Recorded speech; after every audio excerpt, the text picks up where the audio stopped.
Put your hands together.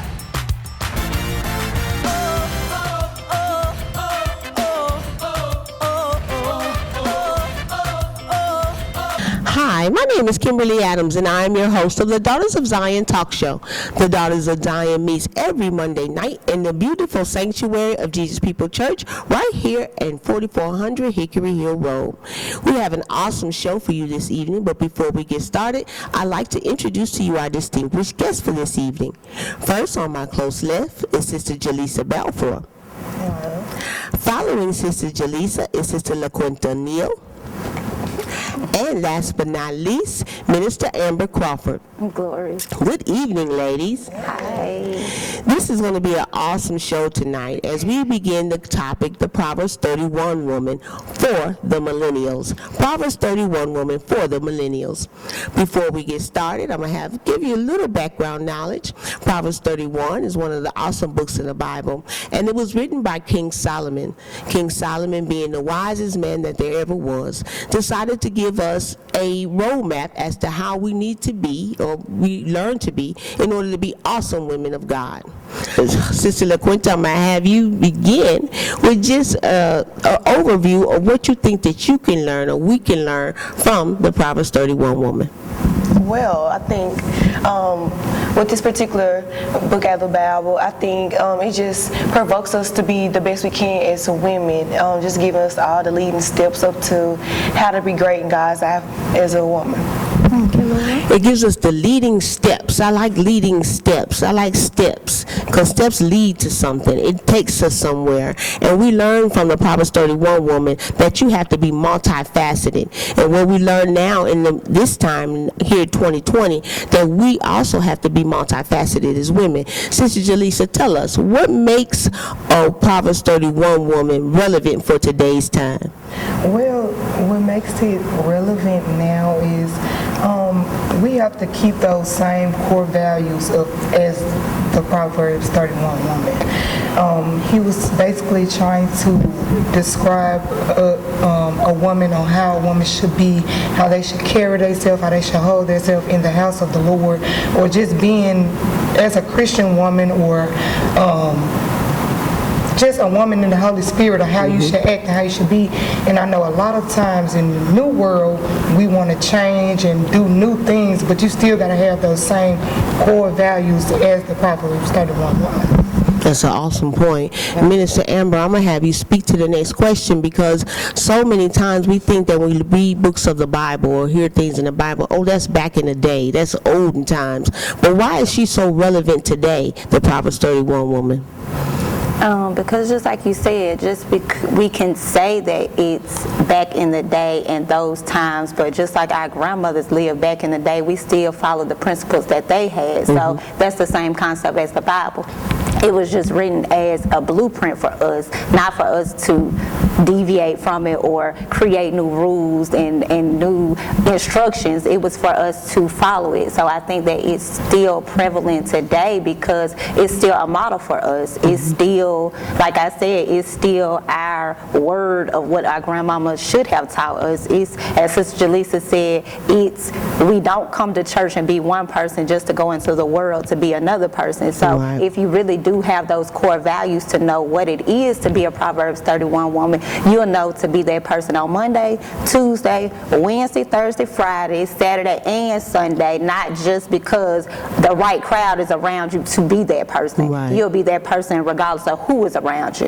Right. And that's awesome you mentioned, because you brought up the crowd. And nowadays, as we are learning from watching our millennials, it's always about the crowd. It's always about Facebook and Snapchat and what they see about you and what they see that they can develop from you. And Jaleesa, I want you to talk about that a bit. How is the social media being such a major part of our lives now? How can we still continue to have the same core values of the Proverbs 31 woman, but not be all about show and all about self, because she was a selfless type of woman? Talk about that. The way you can still be modeling the Proverbs 31 woman and living in this world with the social media and stuff is you have to be true to yourself and true to God. Yeah. If you're true to yourself and God, it doesn't matter what this person think on social media, what this person think, this crowd. If you're true to yourself, because God is the only one that can judge you at the end of the day. If you're doing God's work and if you're doing what's good in God's eye, it doesn't matter what anyone else think because they're not who you're going to answer to at the end of the day. Plain and simple. Yeah, now who we going to answer to? Sister LaQuinta, tell us, okay, so Jaleesa tell us that what people say are not what we're going to answer to, but we find ourselves still wanting to be in style. We want to be in the know. You know, you still don't want to be so far away from what's happening right now. How can we still stay relevant with the times, but at the same time walk as a godly woman like the Proverbs 31 woman? I would say it's really hard being like millennials. We are in the middle. It's really hard to keep up with the Generation X and then the baby boomers. It's hard. It's like we're in the middle. So I feel like she said, be true to yourself. And with social media and the crowds, I feel like it's all about who you place yourself around. Your surroundings, the people that you have in your corner, the people you communicate with. I feel like that take a big toll of how you act, your attitude, your presentation. I really feel like it's just based on yourself. What do you want to do? How do you feel with this crowd? Who do you want to surround yourself with?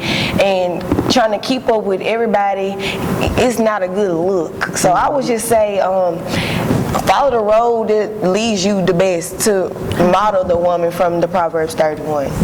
So it's kind of hard being in the middle. We are literally in the middle. So it's kind of hard. You don't want to seem too old, too young. You don't want to fit in here but don't fit in there. So it's just, I don't know, it's hard. It's hard, but it can be done. And I think you ladies are doing a great job as walking women of God and trying to live up to the expectations of God and the expectations that are given and placed around you, but at the same time being relevant as millennials. And Minister Amber, I'm going to have you speak to that because not only are these two young ladies being very influential in our church, but they're also walking with the spirit of having a good name. And that's one thing that the Proverbs 31 woman had, was a good name. Talk about the importance of having a good name and keeping that name throughout our lives. Wow, that was so awesome because most people don't realize that the good name is the reputation that you hold. And my mama used to teach me early on in life that it only takes a second for you to ruin your name, and people are only going to remember you by that one incident that you did. And that has helped me so much in life because I've always valued who I was as a person over what people could say about me. So because I valued that, I never gave them anything to say about me because I remember a time when something happened in my life that was detrimental and it did ruin my name, and it took years to get that back. It took years to regain what people had tried to tarnish from me. And so when I did rebuild it, I was determined to never allow anybody to take that. So walking upright, being trustworthy, just being somebody who not just the relationship you're in can count on, but everybody who's around you can count on that person. And that goes back to what Sister Jaleesa said about being true to yourself. When one thing about the Proverbs 31 woman is she was the same person one way or the other. So I can't be disloyal to LaQuinta but be truthful to Jaleesa, but then be truthful to you, but then be disloyal to somebody else, because now that's just a wavering person who's disloyal. So if you really are true to yourself, you're going to uphold everything that's honorable about you. Right. And that's awesome that you make mention of that. And you talked about relationships in your answer. And Sister Jaleesa, I'm going to have you speak to that, because one thing we learned about the Proverbs 31 woman, she was working in many facets of her relationship as a wife. And although you all are not married, but you do aspire to be someone's wife. So why is it important that as a wife that we one, have that good name, but also be able to have the ability to have be able to multitask, because she was a business owner, she was a mother, she was a wife, she made sure that his name was good across the community. Why is it important that we're able to do a lot of things and still, again, stay true to ourselves and, more importantly, stay true to God? It's important for us to wear many hats because life comes from us. It starts with us, so we have many moving parts, whether you're married or unmarried, or a mother or non-mother. It's us as a woman, it's just in our DNA to make things happen or to have different relationships and different things. The Proverbs 31 woman, she just handled it so well. She handled it with grace, she handled it with honor, she never wavered, as Minister Crawford spoke about. She was the same way, and she held all of those titles together. Being a millennial and having all these relationships, it can be hard, but like Minister Crawford said, you have to still go back to those times that our grandmothers spoke about, our mothers spoke about, where they held everything down and stayed in the back. They never wanted to be in the forefront. They just wanted to handle everything and stay in the back. They let the husband stay in the front, the kids stay in the front, but you knew that grandma was the reason that family progressed and did what they did. So, like I said, it still goes back to your core values and staying true to you, because we have a lot of hats to wear as women. As women. It's so true. The multiplicity of gifts that we bring to every relationship. And Sister LaQuinta, I'm going to have you speak, because Sister Jaleesa brought up something about being able to stay behind and allow our husbands and our families and our children to stand at the forefront. But when you're dynamic of a person as you are, and as you two are, it's kind of hard to not to let your light shine. How do we let our light shine and still remain humble, still walk with a spirit of giving? Because the Proverbs 31 woman was a giver. She gave her time, her effort, her money, her wisdom. How do we get there? What do we need to do to find ourselves in that spot? I would say to be seen and not to be heard. You don't have to put yourself out there. With me personally, my personality and just me being myself, I would say I will be seen anyway, but not in a bad way. It's just I'm very outgoing, so I can't really hold back my personality. So me being, I would say, submissive and with grace with a relationship, as far as having a husband, I feel like I know I could do it, but it's like I wouldn't say I can't really say that I could stay in the back, because I'm more like I'm a dominant type of female, but not in a bad way. But I could, and I would follow my husband. Okay, good answer, good answer. I could and I would, but it's all about how you handle it in juggling the life of being a woman and a wife and a mother, and whatever occupation you have. I feel like it's very possible, and I feel like I think I can do it. You can do it. Yeah, I know you can do it. I know you can do it. Mr. Emery, let's talk about that too, because one way that we're able to be grounded is of course we stay in a Bible-based church, and we make sure that we let God lead us, because if we're led by God, then there's no way that we're going to be out of bounds. So if we understand and recognize that the steps of a good man are ordered by the Lord, then we'll find ourselves in the midst of where we're supposed to be at the right time. Talk about being in the right place at the right time while being led by God. How can He lead us? How does He lead us to do that? And how do we get a relationship with God that we can hear Him above our own kind of arrogance at times, where we want to be the one? Talk about that a bit. Gotta have it on. Well, you know what? Number one, you have to be willing to hear God. I mean, God is always talking. He's always showing us something. He's always giving signs. But if we keep allowing our pride and our arrogancy to run over Him, he gonna keep showing up. We just never gonna see him. And so I think that goes back to your question about letting your light shine and allowing yourself to be dim. It made me think about how when you pull up to your house, you can see the light shining in the backyard, but you don't ever have to see the light. So if you can remain humble within yourself, you don't have to be the light that's on the front porch to be seen and to be relevant and to be.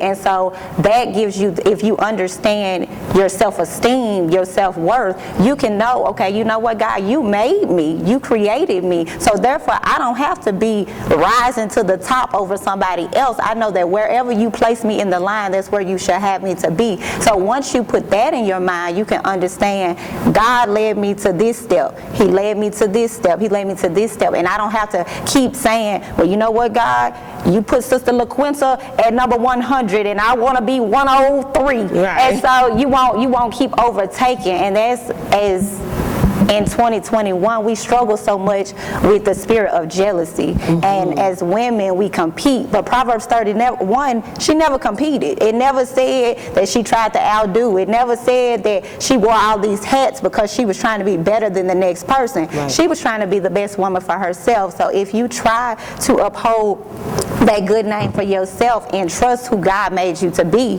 there's no way to go astray from where he's leading you. Right, and that's awesome. And Sister Jaleesa, I'm going to have you speak to that, because in this millennium, we recognize that there is a lot of spirit of competition, a spirit of jealousy. I want to be the one.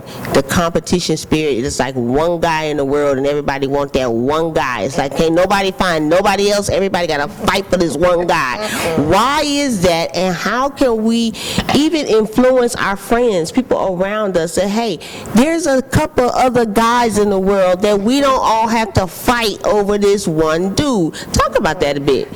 I think nowadays people in 2021 are obsessed with how things look rather than how things are.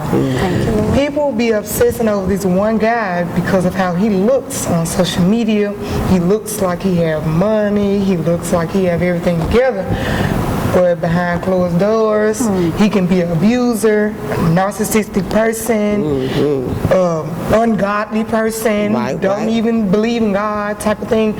So you chasing a shell and not a person. So like, it still goes back to being true to yourself. If you know you want someone who's of God, love God, a godly man, someone who can be equally yoked to you. If I know I want somebody that's equally yoked to me, then I'm not going to be fighting over the one guy that looks good on social media, because somebody who's equally yoked to me is not on social media for show. Right. So it's just, these days, like Minister Aaron said, it's more of jealousy. It's more of, oh, I see what she got. She looks happy. I want that. Right. You don't know what it took her through to get happy. Right. You don't know what it took for her to get to that point, or what she's been through to even look like that. You just want the finished product, and you think it's going to be easy, and it's not. Thank you. Us new people, we don't want to go through anything. We don't want to deal with anything. We want everything fast, quick, and easy.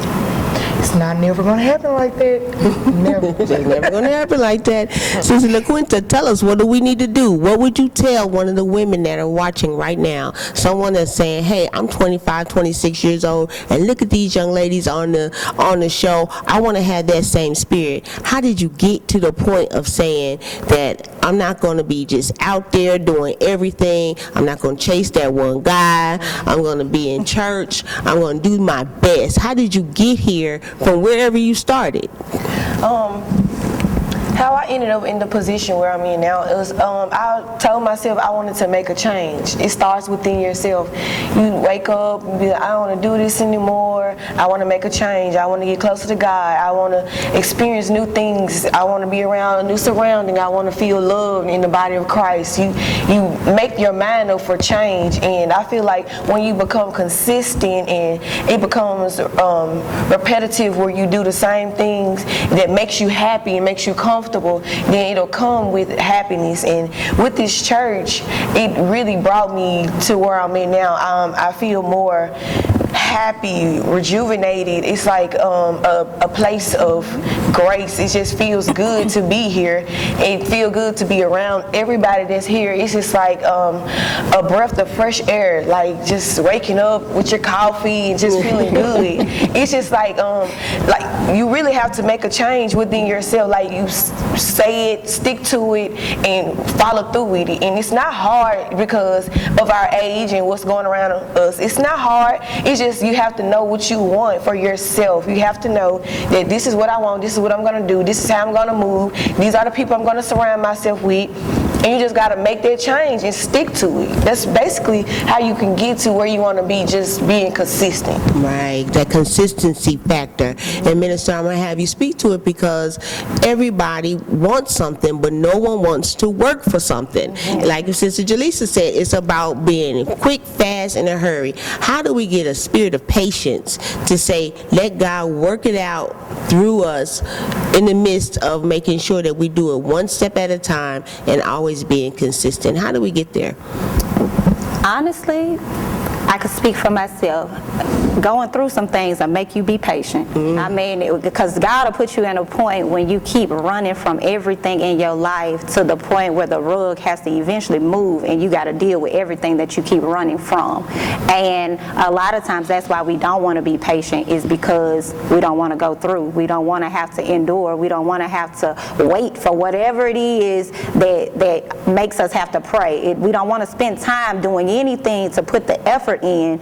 And I believe that things that you truly want, things that you truly commit yourself to, you really devote time to it. And so devoting time and consistency and just being diligent at what you're doing, it'll create patience within you. I remember talking about it one time before, that I was so impatient about things that God eventually had to bless me with a child that had to create patience, because what was I going to do? Was I going to put her out on the street, or was I going to have to learn to deal with the patience? And so sometimes when we're not patient or we lack something, God will give us something that we can't run from, that we have to endure it. And like I said, it came through my child. She tests me every day.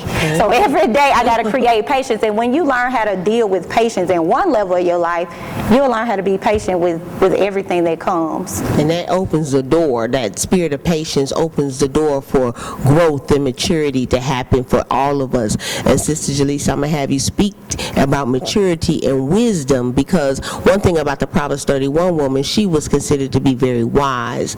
Being able to do all that she has and to juggle all she had was only because she had a spirit of wisdom. Talk about how do we get there as millennials, because we got a lot of folks that are about 30, 35 years old and they act like they 13. How did you get to the point, because I was speaking with our pastor about it, how wise you are at such a young age. Talk about that, and knowing that, we all had to go through. Was it your journey that brought you here? Did you study? Are you a scholar? Tell me, give me something, because people need to know folks' story to know that we all come from different backgrounds and we can all achieve no matter where we come from. So talk a little bit about how you became wise at such a young age.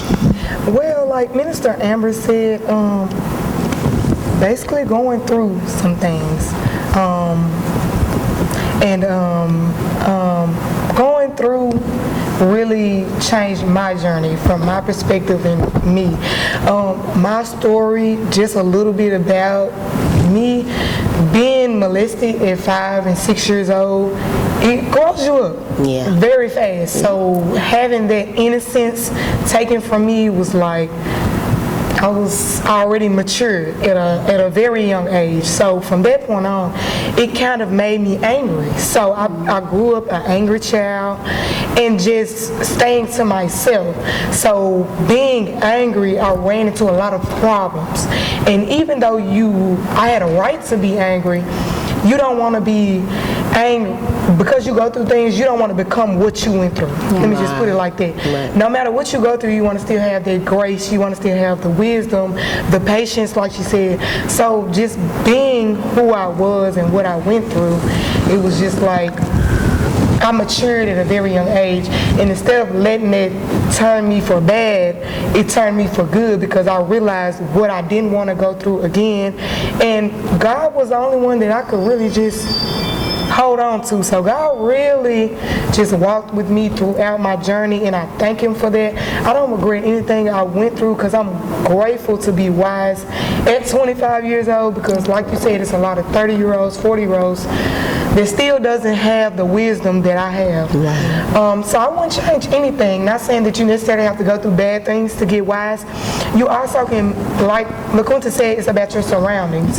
Get around some people that have wisdom. Stop hanging around people who are doing the same thing, who've been in the same position. If you get around some people that want different things and that are wise, it will eventually rub off on you, because you become your surroundings and who you are around.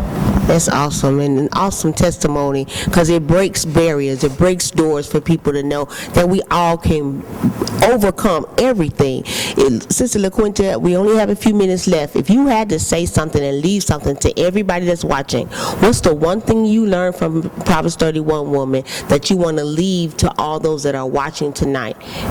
I would say continue to have confidence, build your self-esteem, surround yourself with people that you can relate to, or people who are trying to do the same thing you're trying to do.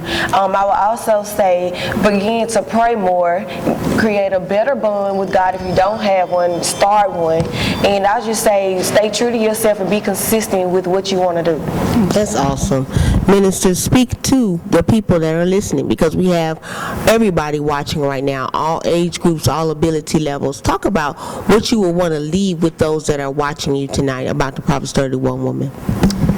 I would just say to learn from the Proverbs 31 woman. Don't deviate from her. The code that she laid for us, the foundation that she laid for us is true, it's real. To create morals within yourself, to continue to have principles within yourself. Don't allow the world to tell you who you should be, but tell the world what they should become through you.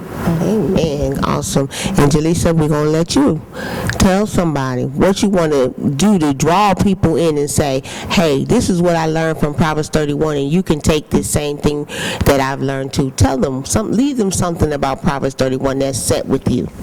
What set with me the most about the Proverbs 31 woman is the fact that she stayed so humble, even though she had all of these hats to wear. Because I know me, I deal with anxiety, and just to still have the spirit of being humble and meek and dealing with all those different hats, I would say just stick to prayer, get you a church home. If you don't have a church home, please come see us at 4400 Hickory Hill Road. You will not regret it.